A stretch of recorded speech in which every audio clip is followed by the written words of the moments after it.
a thing called neuro-linguistic programming. And NLP is nothing more than finding, with depressed patients, what we have found with people who are severely depressed and who've been on Prozac and so on, what we do is we take them off the Prozac and they measure the brain and the chemistry of the brain, and then they will ask the person to no longer identify with an event in their life that is causing them to be depressed, but instead to step outside of their body, to become the observer to it, and instead of saying, okay, here's another thing that's causing me to be depressed, you say, you put your attention on something else, and the thing you put your attention on is, there goes my brain again misfiring. It is doing something that it has been trained to do, and you're the observer, you're just watching it. And when people then are trained to put their attention on any moment in their life, that they were happy, that they were fulfilled, that they were, as you mentioned, that they were in love, that the chemist, then they measure the chemistry through an MRI, they measure the chemistry of their brain, and their brain has changed exactly the same way that taking one of these pills does, except there's no side effects.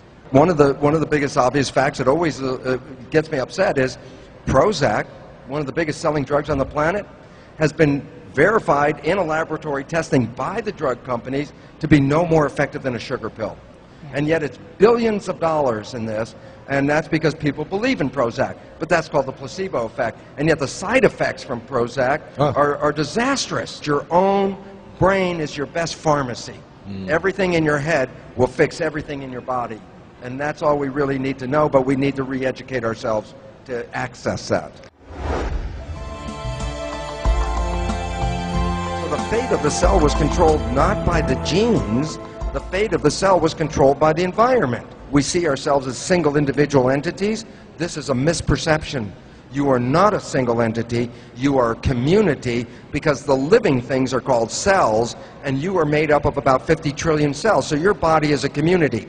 And why that's relevant is when I would work in my cell cultures and I'd take my culture dish and put it into a bad environment, the cells will physically get sick, you can see that, they'd stop growing, they start dying, and then I take that culture dish, same dish, move it out of that bad environment, put it into a good environment, the cells would immediately recover, start growing and reproducing and flourishing. Why is that important? Because think about this as who you are. You are skin-covered petri dishes.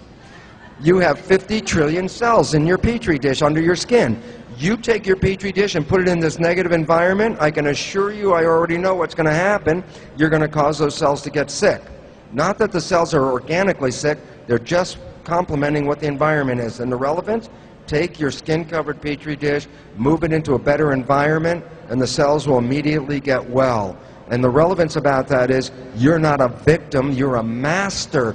You are the controller of this, and we were not teaching that in school. All we were teaching is, victims, you don't heal yourself, somebody else does it, and that was totally wrong. Bruce, you were saying you change your thinking, and that is what erases, essentially, the disease. But how do you tell your cells from your mind, go do it now, please? I mean, is it that simple? Well, it's simple, and then there's a little mystery. So let's clear the mystery up. There's two parts to the mind.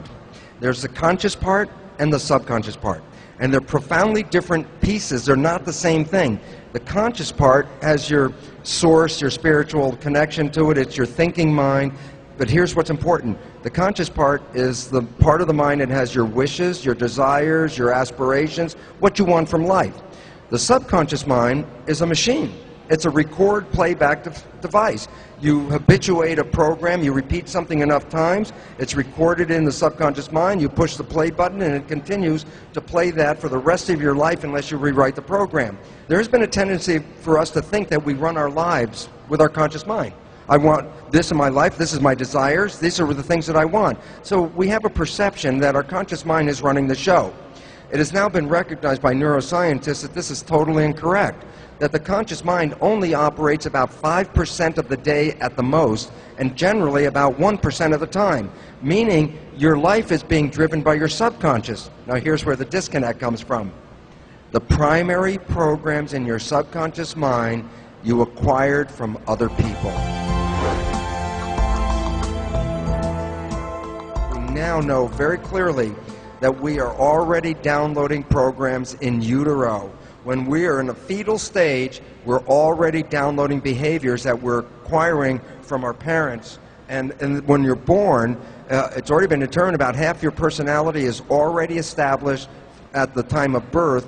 Things that we have no cognizance of, no awareness of, because they were so early in our lives, are things that are programming our lives on a day-by-day basis, which means there's a tendency to disempower us, and that's what the programs in the subconscious are. You've heard parents talk to kids like, who do you think you are? You don't deserve this. You're not smart enough. You're a sickly child.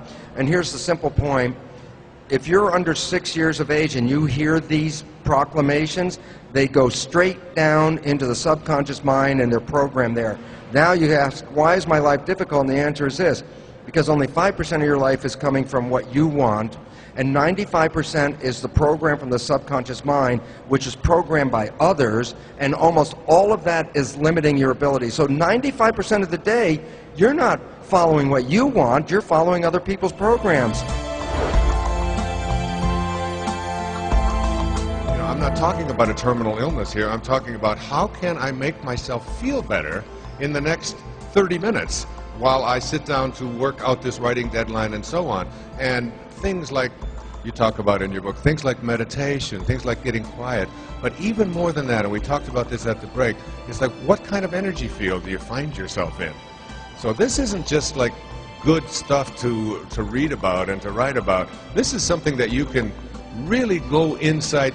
Whoever you are listening, whatever your life situation is, you have to make decisions. I don't go for physicals. I don't want anybody looking at me and telling me this, this test is up, this one is down, this is an indication. You got a 17% of living another 3 years. You got an 18%. I don't want to hear anything like that. I figure that the less I know about what is wrong, and the more I believe about what I have the power to do something about.